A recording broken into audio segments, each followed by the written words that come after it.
So you go through a breakup with a dismissive avoidant attachment style, and a day later, it seems like they're totally fine. Maybe they posted a picture online with their friends, having a night out on the town, and they're all over social media looking like they're living their best life.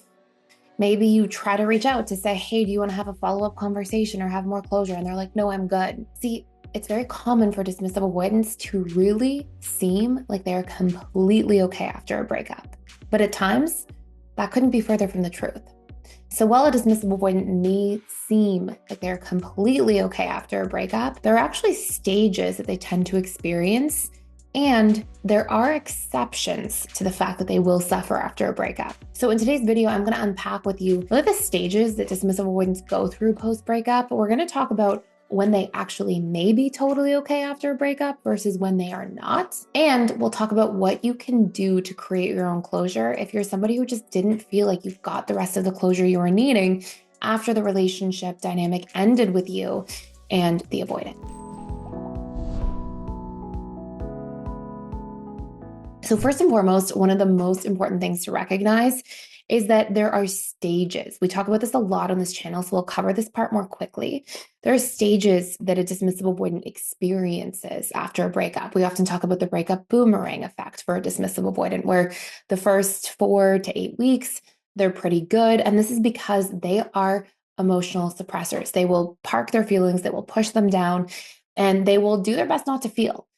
And that also means getting as far away as possible from anything that could make them feel. In other words, if they have an unresolved feelings with you, then they're going to get you as far away as possible. And that's why they're really stoic after a breakup. They really go out of their way to not maintain contact a lot of the times. I mean, you'll see a lot of dismissive avoidance be the personality types that will say, I don't want to be friends after a breakup. I don't keep in touch with an ex after a breakup. No way. Because they don't want to feel unresolved feelings. They want to push their feelings away and push anybody away who could make them feel anything. So the first 4 to 8 weeks, they really suppress, they numb. They even feel, usually in the first 4 to 8 weeks, almost like a relief. They'll feel this sense of like, okay, the relationship's over. The pressure on me is over. I don't have to worry. I'm free again. I'm independent. But then after that 4 to 8 week mark, depending on how avoidant that person is, they will start to have this kind of boomerang effect. It can be even as a little bit longer in extreme cases, but they'll have this boomerang effect where it's almost like, okay, enough time has passed. And they'll start wondering about their ex and thinking about the good times and the good things that their ex did or brought to the table. And they'll wonder how their ex is doing. And they may even, leave some of that stubbornness at the door and start reaching out indirectly, sending a meme or, hey, how are you? Or what have you been up to? If they start contacting you, it doesn't mean that they're ready to get back in a relationship. They might just be seeing if you're going to validate them. Some of them won't even contact at all.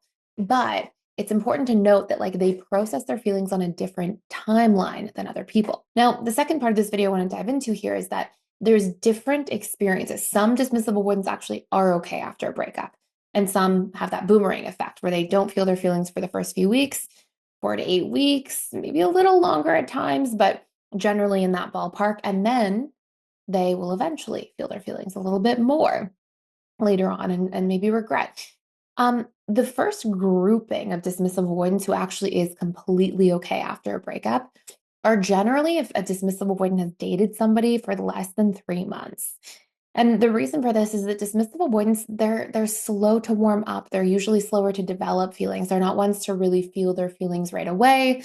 They kind of critique and analyze their feelings as they're jumping into a relationship with somebody, as they're getting to know somebody. They keep their guard up. They're less vulnerable, and they don't let people in as much. And so if you're keeping somebody at arm's length and then the relationship doesn't work, it's kind of okay. It doesn't hurt you in the same way. So in those cases, unfortunately, sometimes dismissive avoidants are more okay after a breakup than other people. But here's where that really changes. It's if a dismissive avoidant has let somebody in, usually if they've dated as a general rule, like a year or more. Yes, after 3 months, there's a little bit more of this, but especially if somebody's been in a bit of a longer term relationship, this is where they then fall into the category where you'll usually see them, be okay for the first 6 weeks, 8 weeks, sometimes 4 weeks, sometimes all the way up to 12 weeks, but in that sort of general range. And then their feelings will come back and creep back, and they'll wonder and they'll think about the good things that they're missing and that they're letting themselves feel eventually is really what it boils down to. Now, the other thing is like something that comes up all the time for people is, well, how do I create closure? If this person is just stoic, they won't reach out, they literally just cut off any contact, go cold turkey, it's abrupt, it's sudden, they don't even try to fight for the relationship. Like, how am I supposed to get closure if everything just ended so abruptly? So I want to tell you about this for a second, because I think there's a really important point here that people need to hear. But before I do, I just want to quickly tell you, we have a 14-day free trial to PDS. And if you're going through any kind of breakup, or if you just want to have this in your back pocket for the future, you can access all of our courses, our attachment style courses, how to repair any relationship course, how to heal from a breakup course, and really any course about healing your attachment style and becoming secure or understanding your partner better. All of this is fully free. You can go in there, you can download a couple courses, jump in, really go through them for the first couple weeks. And this is just for a limited time. We do this like once or twice a year. So it's for Valentine's month this month. We are doing it. So take advantage while this opportunity lasts, and I'll put the link down below. So if you're somebody who's been broken up with and it's so sudden and it just feels so abrupt and like there's no real closure, so much of what happens when you're trying to get closure is you're trying to get certainty and understanding, right? You have to ask yourself, well, why do I want closure? Well, I want closure so I have certainty and I have understanding. That's usually those underlying needs that closure is related to. And so one of the things that you can do is, if you're wondering like, okay, I'm trying to get closure from this person, they're not even talking to me, then you have to create your own closure. And there are ways to do this. Like if you're somebody who, if you're really seeking certainty and understanding, here's a couple exercises you can do that will get some closure fast.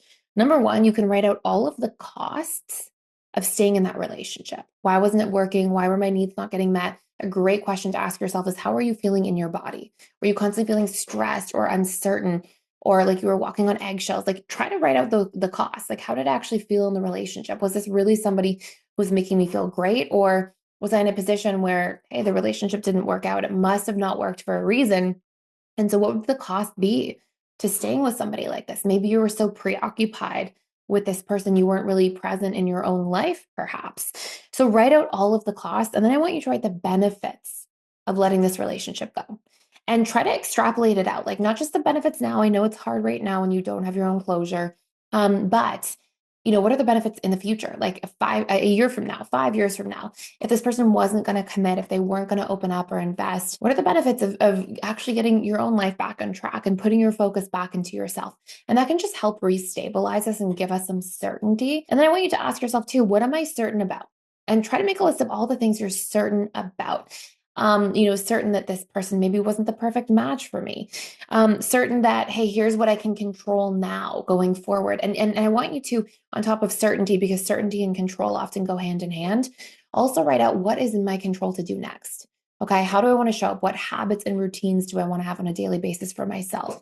How do I want to refocus my energy now that it's not focused externally on another person in the relationship? What structure do I want to add to my life? Maybe I want to exercise every day or start meditating every day. The more you give yourself these healthy habits, you give yourself a sense of internal control and structure and certainty. And these are actually really big ways to fill that cup where you feel like, wait, feel confused or empty or lost. No, not if you put certainty, structure, closure into your life by looking at the costs, looking at the benefits of not being with the person, doing things that are actually going to create a sense of control from the inside out in your life through healthy habits. It just gives you a way to reposition. And then lastly, I want you to ask yourself, why was this not about me? Okay, why was this not personal? And this should hopefully bring you some understanding. Why might it have been that this person left the relationship?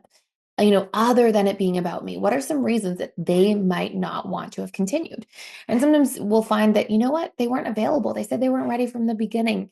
They had inner wounds to heal. They weren't prioritizing relationships in their life right now. Maybe they've always struggled having a long-term relationship. And just writing that out helps you personalize the breakup so much less, which will also give you a sense of closure. Now, as I mentioned, there's that full 14-day free trial if you want to do a way deeper dive into a course that will really help speed up the grief process after a breakup and just take so much of that suffering and pain out of it much more quickly. And again, that's fully for free just for a limited time. But that is it for today. I hope you enjoyed this video. Please subscribe to this channel if you did enjoy this. And thank you so much for watching.